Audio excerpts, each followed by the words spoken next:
Boa tarde. Vamos mais uma vez à nossa palestra da sessão de saúde de sexta-feira, da Casa de Fabiano, agradecendo a Deus pela oportunidade de estarmos aqui reunidos. Que Jesus abençoe nossa reunião.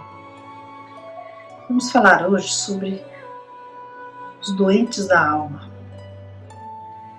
Estamos trilhando o caminho para a Terra se tornar um mundo de regeneração. Mas o processo é longo e ainda vivemos num mundo de provas e expiações onde o mal ainda predomina. Estamos rodeados de pessoas que sofrem de alguma forma ou de outra, incluindo nós mesmos. Não há rico nem pobre que não tenha alguma dor moral ou física. Aliás, a dor é o que nos iguala. A dor iguala todos os seres humanos. Além dos males do corpo, lidamos com os males da alma. Espíritos encarnados e desencarnados sofrem por suas mazelas morais. É muita gente depressiva, muitos com ideias de suicídio, criminosos e corruptos não faltam, né? Muito ódio, pessoas vingativas, obsessores e obsidiados, todos doentes da alma. Sabemos que esses males abrem brechas para as más influências espirituais, né? Que vêm reforçar essas más tendências. Então, a esse respeito, nós lemos no Evangelho. Assim como as doenças são resultado das imperfeições físicas, que tornam o corpo acessível às influências perniciosas do exterior, a obsessão é sempre o resultado de uma imperfeição moral que dá acesso ao mau espírito. Então temos que tomar muito cuidado, né? Para não nos unirmos, né, a esses pensamentos difíceis, né? Para não entrarmos nessas mesmas vibrações complicadas que a gente encontra no nosso meio, né? Para que a gente também não abra brechas para influências perniciosas de maus espíritos. É um ambiente difícil, por vezes a gente se desanima, né, com o estado das coisas, às vezes até a gente se revolta, né, com o noticiário, por exemplo, né? E como não perder nosso equilíbrio nesse estado de coisas? Como não julgar? Como nós mesmos não abrirmos brechas e atrairmos más influências espirituais com esses pensamentos de desânimo e revolta? A resposta nos vem de Deus, né, gente? É levantar a cabeça e manter o olhar sempre para o alto, de onde nos vem a esperança. E obtemos claras respostas também do Evangelho, né? O nosso guia. E o Espírito Amigo nos diz no capítulo 9 do Evangelho: bem-aventurados os mansos e pacíficos. A vida é difícil, bem eu sei, constituindo-se de 1000 bagatelas que são como alfinetadas e acabam por nos ferir. Mas é necessário olhar para os deveres que nos são impostos e para as consolações e compensações que obtemos, pois então veremos que as bênçãos são mais numerosas que as dores. E é verdade, né? A gente tem o hábito de só ver o lado negativo. Nós temos muito a agradecer, né? O fardo parece mais leve quando olhamos para o alto do que quando curvamos a fronte para a terra. Coragem, amigos, o Cristo é o vosso modelo. Sofreu mais que qualquer um de vós e nada tinha de que se acusar, enquanto tendes já a espiar o vosso passado e de fortalecer-vos para o futuro. Sede, pois, pacientes, sede cristãos. Essa palavra resume tudo. Sejamos cristãos. Trouxemos então um texto de Emmanuel que nos descreve com detalhe esses males da alma que nos cercam, e ele também nos orienta sobre a conduta que devemos tomar. O texto se chama Doenças da Alma. É de Emmanuel, como eu disse, está no livro Justiça Divina, psicografado pelo Chico. E diz assim: Na forja moral da luta em que temperas o caráter e purificas o sentimento, é possível que acredites que estejas sempre no trato de pessoas normais, simplesmente porque se mostrem com a ficha de sanidade física. Entretanto, é preciso pensar que as moléstias do espírito também se contam. O companheiro que te fala, aparentemente tranquilo, talvez guarde no peito a lâmina esbraseada de terrível desilusão. A irmã que te recebe, sorrindo provavelmente, carrega o coração ensopado de lágrimas. Surpreendeste amigos de olhos calmos e frases doces, dando-te a impressão de controle perfeito, que soubeste mais tarde estar encaminhando na direção da loucura.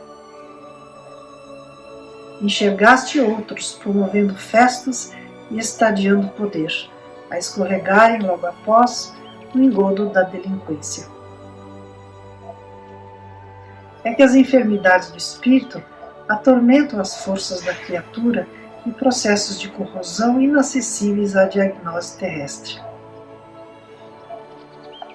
Aqui o egoísmo sombreia a visão, ali o ódio empeçunha o cérebro, acolá o desespero mentaliza fantasmas, adiante o ciúme converte a palavra em látigo de morte. Não observes os semelhantes pelo caleidoscópio das aparências. É o que a gente está sempre fazendo, né? A gente só vê a pessoa pela aparência e a gente não tem nem ideia do que se passa no íntimo delas, né? É necessário reconhecer que todos nós, espíritos encarnados e desencarnados em serviço na Terra, ante o volume dos débitos que contraímos nas existências passadas, somos doentes em laboriosa restauração. O mundo não é apenas a escola, mas também o hospital, em que sanamos desequilíbrios recidivantes. Nas reencarnações regenerativas, através do sofrimento e do suor, a funcionarem por medicação compulsória. Então não estamos aqui só para aprender, né? Estamos aqui como se estivéssemos em tratamento no hospital, né? Curando os males da nossa alma. Deixa assim que a compaixão retifique em ti próprio os velhos males que toleras nos outros. Se alguém te fere ou desgosta, debita-lhe o gesto menos feliz à conta da moléstia obscura de que ainda se faz portador. Se cada pessoa ofendida pudesse ouvir a voz inarticulada do céu, no instante em que se vê golpeada, escutaria de pronto o apelo da misericórdia divina. Compadece-te. Somos todos enfermos pedindo alta. Compadeçamo-nos uns dos outros, a fim de que saibamos auxiliar. E mesmo que te vejas na obrigação de corrigir alguém, pelas reações dolorosas das doenças da alma que ainda trazemos, compadece-te 1000 vezes antes de examinar uma só. Desculpe. Então, mudemos nosso olhar, né? E procuremos ser misericordiosos com esses irmãos doentes da alma, alimentando nossa fé em Deus e num futuro melhor. Não desanimemos e nem nos revoltemos com o mal que nos cerca. Mas para assumirmos as virtudes da compaixão e misericórdia, temos que nos livrar do orgulho e egoísmo. E isso a gente consegue através da nossa reforma íntima, certo? Então vamos sempre nos empenhar nisso, né? O Evangelho nos ensina a pagar o mal com o bem. Se o amor do próximo é o princípio da caridade, amar aos inimigos é a sua aplicação sublime, porque essa virtude constitui uma das maiores vitórias conquistadas sobre o egoísmo e o orgulho. Assim, mantendo o nosso equilíbrio na força da fé, nós como que nos imunizamos contra o mal e contra as vibrações difíceis que nos cercam. Não os ofendemos e nem nos melindramos com os obsessores. na medida em que estamos fortalecidos, né? É como Jesus nos disse, conforme relata Mateus e Lucas, no capítulo Bem-aventurados os misericordiosos do Evangelho, né? Perdoai para que Deus vos perdoe. Bem-aventurados os misericordiosos, porque eles alcançarão a misericórdia. Se perdoardes aos homens as ofensas que vos fazem, também o vosso Pai Celestial vos perdoará os vossos pecados. Mas se não perdoardes aos homens, tampouco o vosso Pai vos perdoará os vossos pecados. A misericórdia é o complemento da mansuetude, pois os que são misericordiosos também são mansos e pacíficos. Ela insiste no esquecimento e no perdão das ofensas. O ódio e o rancor lotam uma alma sem elevação e sem grandeza. O esquecimento das ofensas é próprio das almas elevadas, que pairam acima do mal que lhe quiseram fazer. Uma está sempre inquieta, é de uma sensibilidade sombria e amargurada. A outra é calma, cheia de mansuetude e caridade. Eu li ontem uma frase no WhatsApp que diz assim: por um mundo com menos dedos apontados e mais mãos estendidas. E é isso mesmo, né? Que o nosso mundo um dia tenha menos dedos apontados e mais mãos estendidas. Sejamos mais tolerantes, né, com o nosso próximo, indulgentes com as fraquezas morais dos nossos irmãos ignorantes das leis de Deus, né? Pois a intolerância de nossa parte só intensifica as más tendências. O Espírito João, bispo de Bordeaux, nos ensina claramente no Evangelho isso. Ele diz, né? Sede indulgentes para as faltas alheias, quaisquer que sejam. Não julgueis com severidade, senão as vossas próprias ações. E o Senhor usará de indulgência para convosco, como usastes para com os outros. Sustentai os fortes, estimulai-os à perseverança. Fortificai os fracos, mostrando-lhes a bondade de Deus, que leva em conta o menor arrependimento. Compreendei toda a misericórdia infinita de vosso Pai, e nunca vos esqueçais de lhe dizer em pensamento, mas sobretudo pelas vossas ações. Perdoai as nossas ofensas, como perdoamos aos nossos ofensores. Então não é só ficar no pensamento e na palavra, né? Temos que colocar em prática esse ensinamento. Tenhamos sempre em mente, né, que se revidarmos e maldizermos, só alimentamos mais, né? Alimentamos mais ofensas e mais maledicência, né? Como disse o orador Haroldo Dutra, o respeito é o remédio, pois ele constrói a paz. Temos que respeitar o próximo. O ódio não ouve o ódio, só estimula mais ainda o mal. O ódio só ouve a humildade. É que a gente tem pressa, né? Nós temos que perseverar, né? Porque combater o ódio com ódio, nós nunca teremos paz, né?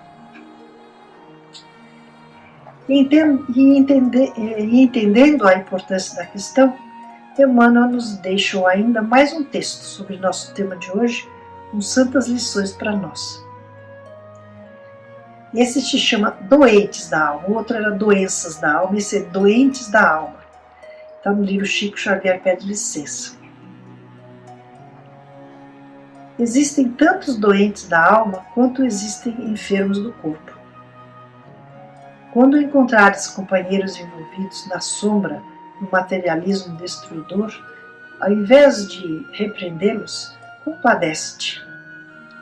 Cercados pela vida triunfante, do sol aos vermes e do lodo às estrelas, quantos se acham aparentemente desligados da ideia de Deus e trazem o coração em transitório desequilíbrio. Se te hostilizam, silencia. Se te provocam, abençoa. Não lhes atires fel ao vinagre em que se lhes represa a existência. Pensa nas dificuldades e lágrimas que os fizeram assim. Considera, sobretudo, que não são indiferentes à fé porque o desejam. Surpreendemos os que foram orientados na rebeldia desde a primeira infância e não dispõem das facilidades imediatas para renovarem convicções. Muitas pessoas nunca tiveram nenhum tipo de orientação, né, sobre a existência de Deus, sobre amor, né, sobre as leis de Deus, enfim. Temos que lembrar disso, né? Nós temos o privilégio, né, de ter esse conhecimento. Os que se viram mentalmente espancados por desenganos e perderam a confiança em si próprios, os que se supunham superiores à sabedoria divina, quiseram subjugar os seus irmãos, caindo em amargas experiências que os constrangeram ao reconhecimento da própria pequenez, que ainda não conseguem admitir. É aquela história, né? O orgulho, né? Os poderosos, a queda deles é terrível, muito difícil para eles. O primeiro passo para nos melhorarmos, então, é reconhecer as nossas faltas, né? Mas se nós não as admitimos por orgulho, nós só retardamos a nossa evolução, né? Os que tiveram a casa visitada pela morte e se revoltaram contra as leis da vida que lhes favoreceram os entes amados com a libertação, antes que se lhes arrochassem as cadeias de sofrimento. Então são os que se revoltam, né, pela perda dos entes queridos. Eles não compreendem que eles foram libertados pela morte. Os seus entes queridos foram libertados pela morte por misericórdia de Deus, né, como diz no texto, antes que lhes arrochassem as cadeias de sofrimento nesse mundo de provas e expiações. Então é uma libertação, né, porque nós estamos num mundo com tanta dificuldade, né, e vai embora mais cedo, está se libertando, né? Mas isso é muito difícil de se entender. Os que estimariam poder transformar inconsideravelmente os princípios do universo e se fazem adversários de Deus, por não lhes ser possível o controle absoluto da natureza da humanidade. Esses orgulhosos sofrem muito, né? Porque eles querem ser mais do que Deus, né? Não conseguem. Eles negam a Deus, inconformados por terem que se submeter à superioridade do Senhor. E aqueles outros que se enredam em laços de angústia e pranto, pretendendo a fuga dos recursos expiatórios que criaram para si mesmos, na liberação das próprias culpas. São os que se vitimizam, né? A todo instante, não assumindo a culpa por seus males. Culpam os outros, culpam o mundo, culpam a Deus, né? Mas não admitem que eles são culpados dos seus próprios males. E não encontram forças para enfrentar as vicissitudes da vida, né?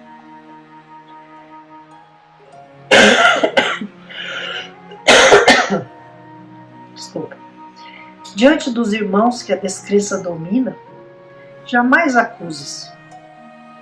Sejam eles quem forem, abençoa-os e espera. Não são passíveis de condenação ou censura.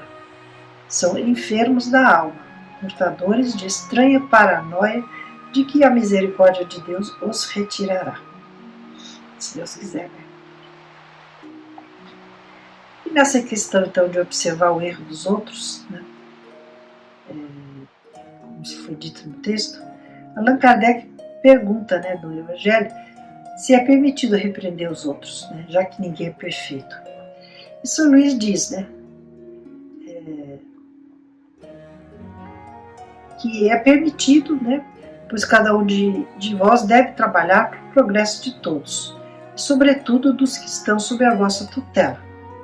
Mas isso também é uma razão para o fazeres com moderação, com uma intenção útil, e não como geralmente se faz pelo prazer de denegrir. Então, quem tem alguém sob sua tutela, como pais, né, com seus filhos, ou um superior hierárquico de uma empresa, né, ele tem às vezes o dever de repreender o erro em função, no caso de uma empresa, né, o chefe, né, uma repartição. Ele tem que repreender alguém que está cometendo um erro em função da coletividade, né? E os pais têm a missão de criar os seus filhos para serem homens de bem, então eles também têm que corrigir os erros. Só que o problema é como fazer isso, né? Como ele diz aqui, né? Fazer com moderação, uma intenção útil, e não com a intenção, né, de denegrir, né, ou de humilhar a pessoa, né? E nesse último caso, né, a censura é uma no caso de querer denegrir, né, a censura é uma maldade, né? Agora, no primeiro, em que você faz aquela repressão construtiva, vamos dizer assim, né, é um dever que a caridade manda cumprir com todas as cautelas possíveis.